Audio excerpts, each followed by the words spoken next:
Hello, my name is Emrose and I do a lot of stuff. Hi vlog and welcome to the fruits of my questionable labors.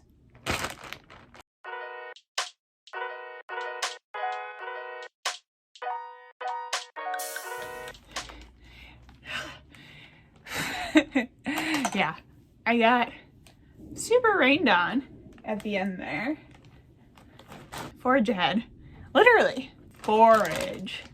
I'm working on collecting some lichen from the ground to hopefully make this gorgeous purple dye that I saw on this natural dyers TikTok account. Their name is Andy Peters.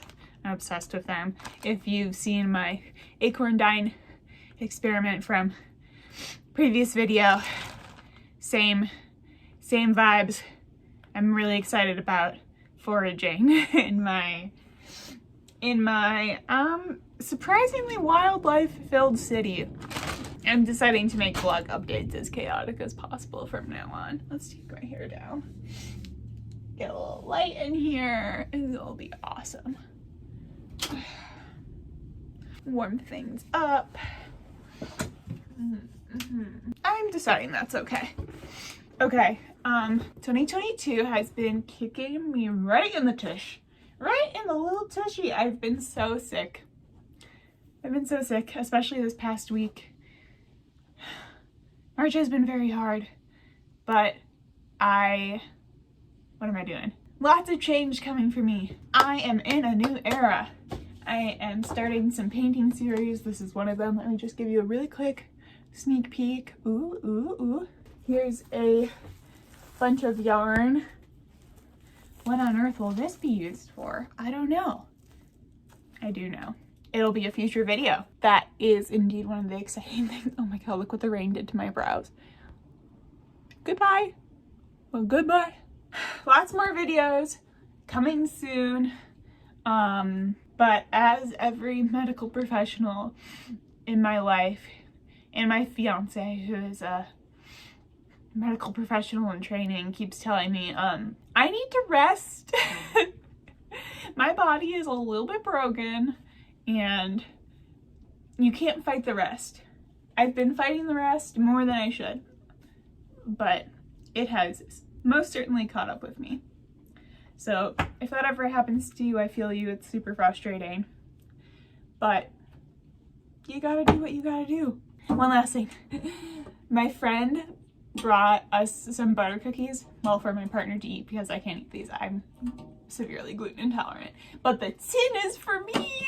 I'm gonna make one of those cute sewing tins because my drawers here have everything right now, but they're kind of overflowing. And anyway, I've always wanted one. I've never actually seen one empty before. I am so close to finishing this journal. Just a few little pages left.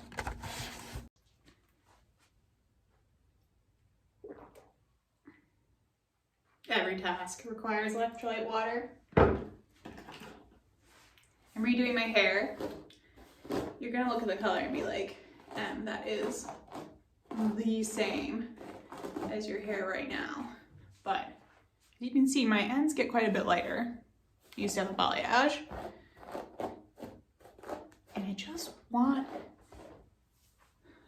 to smooth it out. This is what I use. I like it a lot. Works for my purposes. Fades out over time. Usually I get about 4 uses out of one single pot. I had to brush my hair out because it was really wavy and it'll penetrate better if it is straighter. Anyway, my hair's gotten a lot longer, so I might only get 3 uses out of this one. That is okay. My hair dye shirt. Does everyone who dyes their hair have one of these around?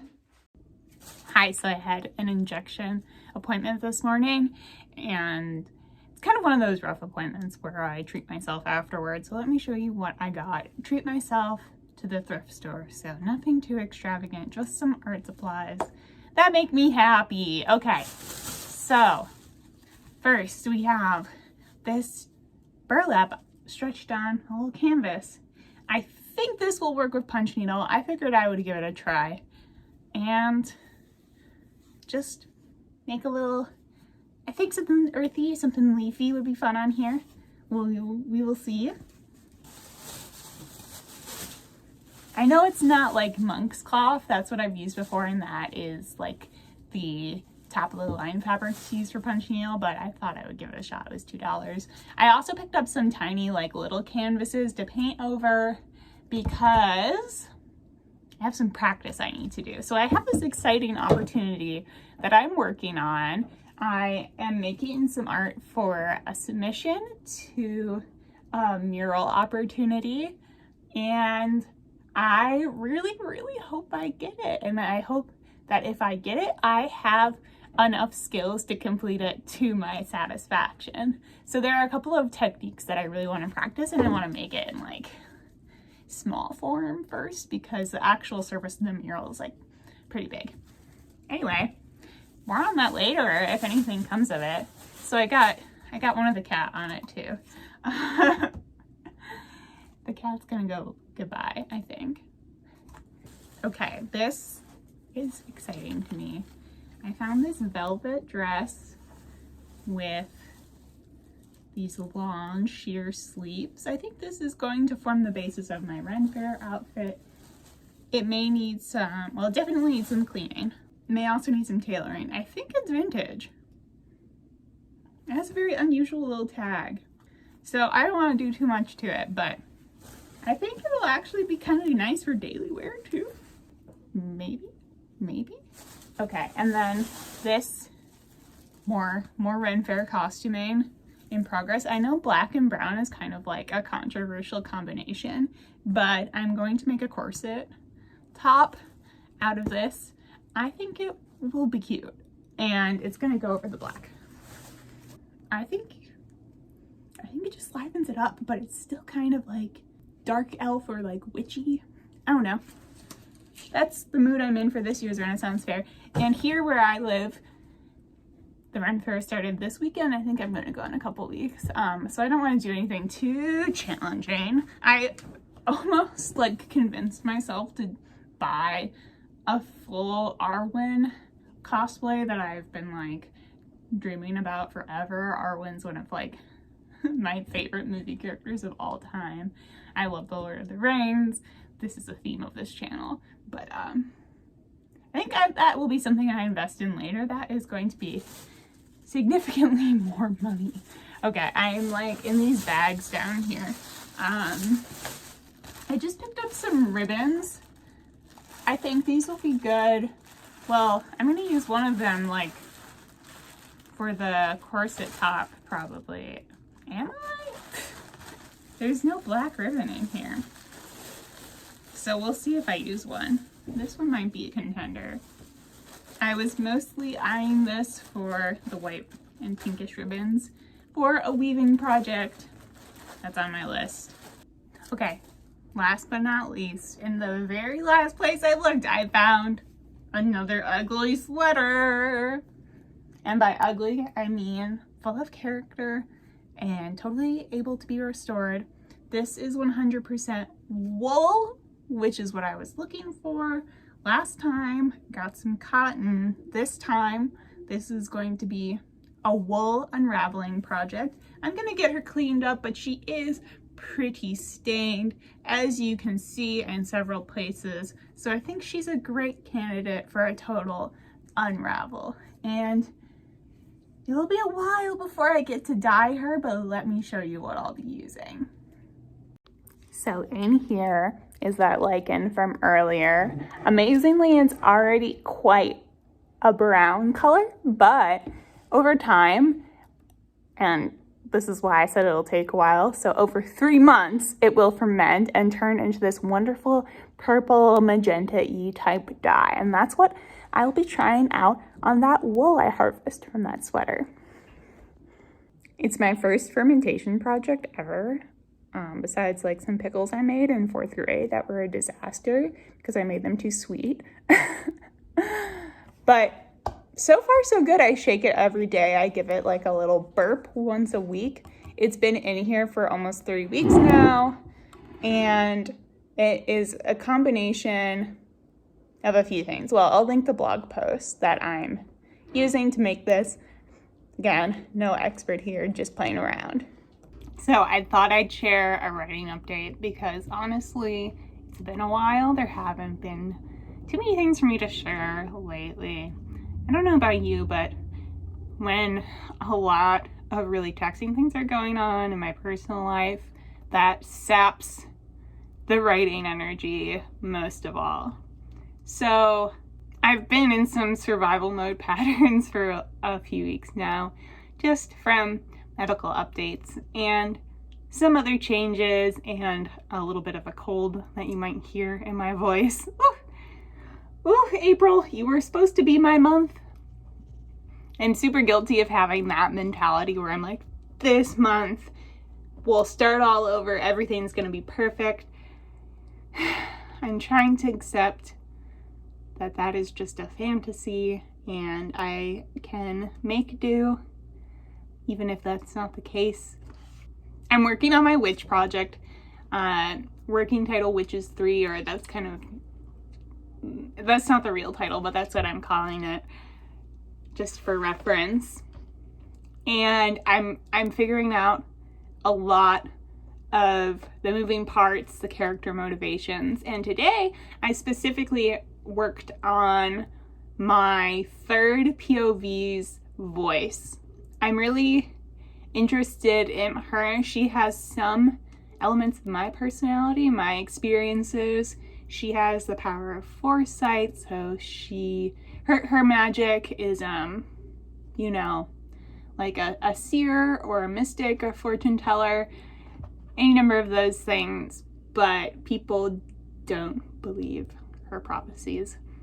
It's kind of like the Cassandra trope, which is something that I'm really interested in.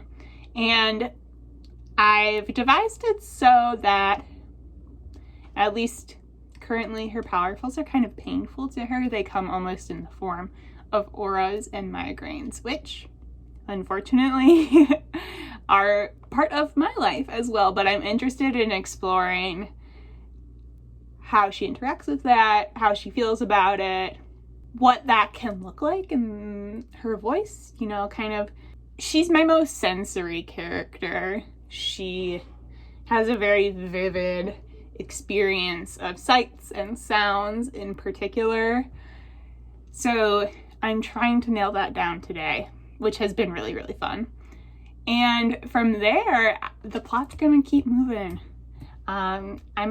I'm feeling really energized by it, and I think over the next few days, here in the end of April, I'm going to move towards that midpoint. Maybe not get there, but it's interesting. I'm much more confident in where I'm going and what that plot beat will look like than when I was writing my first novel. The middle section of that book was something I very much had to feel out. I kind of had the bookends, but there's a really big set piece in this book that I'm working on right now that I've thought about since the beginning, and sort of a big twist, or not a twist for all of the characters, but for many of them, it comes as a big surprise. So I'm excited to see how that plays out, and I have some trepidation because beyond that there are a few pieces that I'm less certain of, but I just have to have faith that that'll work those ones out. That's what I mean. Like, you spend so much time with your characters before you get to the ending that some things really fall into place quite naturally, I feel. I'm not going to force myself to hammer everything out right now. I just don't find that as fun, This is my new journal. I just started it yesterday. It's quite simple. Put the covers, like a beautiful faux leather type thing. I get these from Michael's. I don't know if they carry them anymore, but these are like the perfect journals, in my opinion. They're the store brand ones. And it's nice just to have them all like be the same size. I've used a few of them before. So they form a nice little stack. The lines are tiny, which I also like. I write really small, so. The other thing I've just been distracting myself with for like the past 2 or 3 days is this punch needle that I made real quick. Isn't it silly? Oh my god. I'm seeing the cat in reverse for the first time. I don't know if I like it. I found this burlap canvas at Goodwill when I was there one day, and I was like, supposedly you can punch needle into burlap. It's much harder than using monk's cloth, but with the right size of yarn, kind of like matching it up, it worked perfectly fine. So tonight I'm gonna embroider like a little face onto my cat blob here and then put it on my wall in my bedroom. Yeah, I don't know, just like some silliness, playing with texture, playing with these blob shapes that I make a lot of lately. Ready for some flagrant escapism? My new brand of everything I make. Okay, look here. I'm going to the Ren Faire this weekend, and this is part 1 of my outfit. Can you guess what I'm gonna be? Smokey. Do you know, baby? He's eating string. Okay, I'm gonna be a goth mushroom girl with my fiance. So two total goth mushroom girls. I'll be wearing that, and then that's finished. Tonight I have to finish this right here. It's a set of stays. So this needs the laces, and I also need straps. So I'll be making those tonight. Yeah, he really wanted to be involved today. I was filming TikToks and that brought him over. So he's here. He's here to be involved. And then I'll include tons of cat butt. I'll include a lot of video and photos from the Ren Faire, and that will be the wrap up for this vlog. Do you want to sit in my lap? How about we do that? But I wanted to give one last writing update. Hey, sweetheart. I'm really distractible, which is honestly kind of the case for everything right now. I've been saying I felt like really creatively adrift for a little while. I'm like not sure what I'm doing. I don't have like a ton of confidence that I'm going in the right direction with this book project that I have going on. I think it's partially because querying my other YA fantasy novel, which if you don't know is the quick pitch is Sapphic Shapeshifters at Sea. I love it so much, but querying has been really stressful for me in the past couple of months. I know it's a long process, but I'm struggling. Anyway, writing this new project, I also really love the story and the characters. I just don't know if I'm heading the right way with it. So it's been going quite slowly, but I've finally nailed down all 3 of the POV voices. It took me a while to get to the 3rd one because she's not in as many chapters, but her voice is really distinct and really quite fun to write. So I've been enjoying that a lot. And then, let's see, I have a lot of hot girl jaw problems I found out this month.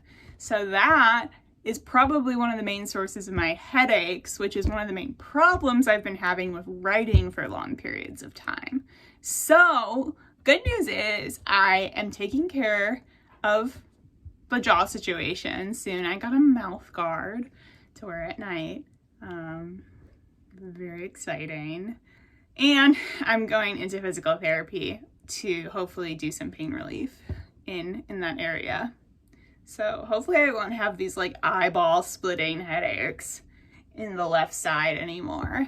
I mean, I know it's going to take a little bit of time, but I hope it's just like improvement from here basically.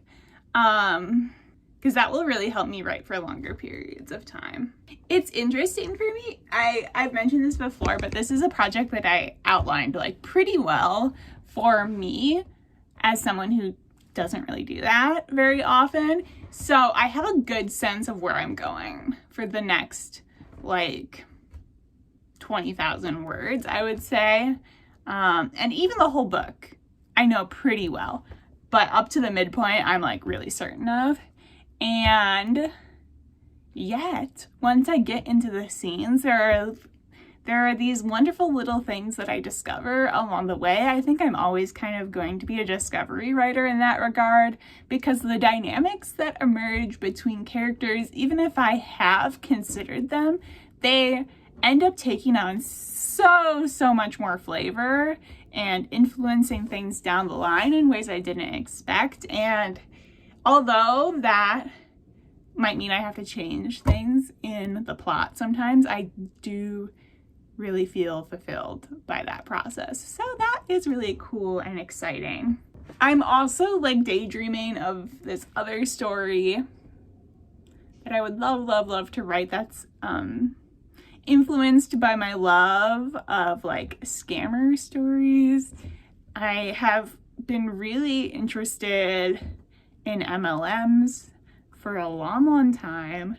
Lately, the Anna Delvey and like Elizabeth Holmes programs have also gotten me thinking about scammers a lot. I think we're all aware of these stories to some extent, and I have a little nugget of an idea that I want to work on. I just don't know if that will be biting off more than I can chew right now. Who is to say? I think if I dial back a little bit and just focus on my writing stuff, which is something that's been a long time coming and I really need to do, I think it would be possible for me to work on 2 ideas at once. But we'll see. Writing's really hard. Just want to reiterate that. It takes all of my brain power all the time. I love to do it, but yeah, I mean, it's not always a mode I can enter 100% of the time. Okay, Ren Faire clips incoming, and then we'll wrap up this springtime vlog. Here are some pictures of me wearing more makeup than I have in years and having a good little time in my mushroom fit at the Ren Faire. I was so excited. We had so much fun. And as always, I'm so excited that there are people out there tuning into my little channel here, and I'd be thrilled if you could like this video and subscribe down below. I am at EmRoseErit everywhere, and see you next time. Bye!